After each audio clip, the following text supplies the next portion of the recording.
दोस्तों आज हम पढ़ेंगे 40वां अधिवेशन। ठीक है, इससे पहले जो भी जितने भी अधिवेशन थे उन सबको हम पढ़ चुके हैं। ठीक है, इससे पहले कई वीडियो मैंने डाला, उसमें थोड़े थोड़े पार्ट को मैं डालती हूँ। ठीक है, और इससे पहले जितने भी कांग्रेस के अधिवेशन हुए हैं उनको कई पार्ट में करके मैं डाल चुकी हूँ। अब मैं 40वें अधिवेशन के बारे में हम लोग पढ़ेंगे। ठीक है, और याद करेंगे। ठीक, तो 40वां अधिवेशन कहाँ हुआ था? कानपुर में 1925 में हुआ था। इसके अध्यक्ष थे सरोजनी नायडू। इसकी अध्यक्ष कौन थी? सरोजनी नायडू। ये प्रथम भारतीय महिला अध्यक्ष हैं। ठीक है, ये महिला अध्यक्ष तो इससे पहले एनी बेसेंट बन चुकी थी, लेकिन ये हैं ये पहली मतलब भारतीय महिला अध्यक्ष थे। हिंदी को राजभाषा के रूप में प्रयोग किया गया। हिंदी को इस मतलब 40वें अधिवेशन में हिंदी को राजभाषा के रूप में यूज़ किया गया। पूर्ण स्वराज का प्रस्ताव इसमें रखा गया, किंतु वो पारित नहीं हो पाया। ठीक है, पूर्ण स्वराज शब्द यहाँ पर रखा गया, बट ये पारित नहीं हो पाया। सरोजिनी नायडू ने प्रथम बार लखनऊ अधिवेशन 1916 में हिस्सा लिया था। सरोजिनी नायडू इससे पहले मतलब पहली बार 1916 में कांग्रेस के अधिवेशन में भाग लेना शुरू किया था, और 40वें अधिवेशन में मतलब 1925 में उनको वो मतलब इसकी अध्यक्ष बनी। ठीक, अब आते हैं 41वें अधिवेशन। 41वें अधिवेशन में ठीक है, तो 41वें अधिवेशन को देखते हैं।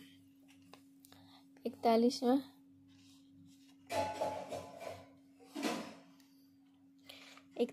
अधिवेशन कहाँ हुआ था? गुवाहाटी में हुआ था 1926 में। 41वां अधिवेशन गुवाहाटी में 1926 में हुआ था। इसके अध्यक्ष एम श्रीनिवास अयंगर थे। इसमें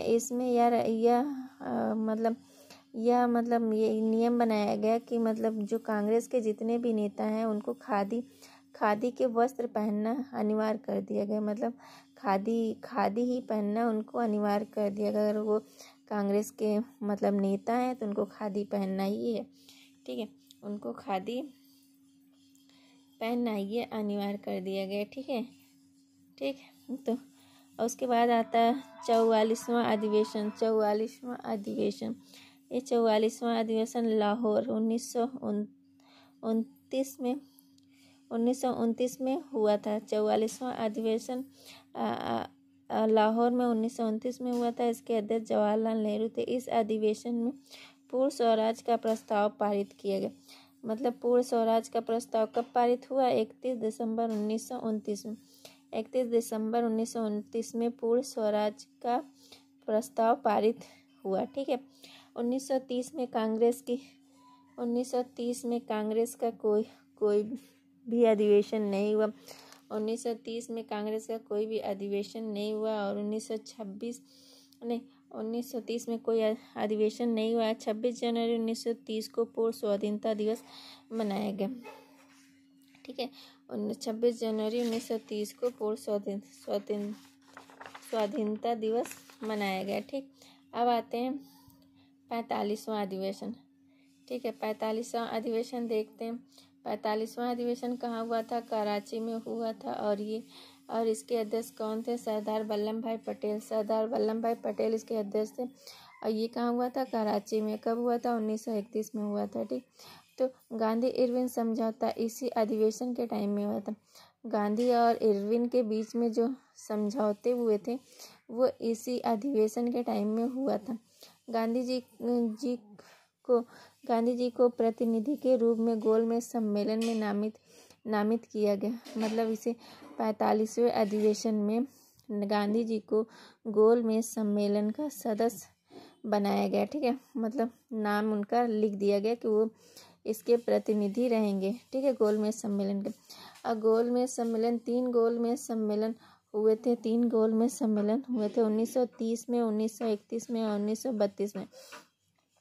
पहला 1930 में हुआ था, दूसरा 1931 में हुआ था, और तीसरा 1932 में।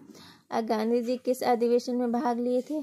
ओनली दूसरे अधिवेशन में। जो दूसरा अधिवेशन 1931 में हुआ था उसी अधिवेशन में गांधी जी ने भाग लिया था। बाकी किसी भी गोलमेज सम्मेलन में गांधी जी भाग नहीं लिए थे। बस ये दूसरे गोलमेज सम्मेलन में ये भाग लिए थे। ठीक, उसके बाद आते हैं 48वां अधिवेशन। 48वां अधिवेशन कहाँ हुआ था? बम्बई में हुआ था, 1934 में हुआ था। और इसके अध्यक्ष थे राजेंद्र प्रसाद। इसके अध्यक्ष कौन थे? राजेंद्र प्रसाद। इसी टाइम कांग्रेस समाजवादी पार्टी की स्थापना की। इसी टाइम कांग्रेस समाजवादी पार्टी की स्थापना हुई। अखिल भारतीय खादी ग्रामोदय की स्थापना। खादी ग्रामोदय की स्थापना इसी अधिवेशन के टाइम में हुआ था और इसके अध्यक्ष थे गांधी जी। इसके अध्यक्ष गांधी जी थे। अखिल भारतीय चरखा संघ की स्थापना भी इसी टाइम हुआ था और इसके भी अध्यक्ष महात्मा गांधी जी थे। कांग्रेस सोशलिस्ट पार्टी का गठन 1934 में हुआ था। मतलब 1934 में ही कांग्रेस सोशलिस्ट पार्टी का गठन भी हुआ था। 34 में जयप्रकाश नारायण और आचार्य नरेंद्र देव थे। ठीक, इन दोनों ने मिलकर कांग्रेस सोशलिस्ट पार्टी का गठन किया था। जयप्रकाश नारायण और आचार्य नरेंद्र देव। ठीक, 1935 में कोई अधिवेशन नहीं हुआ था। 1936 और 37 दोनों अधिवेशन की अध्यक्षता जवाहरलाल नेहरू ने की थी।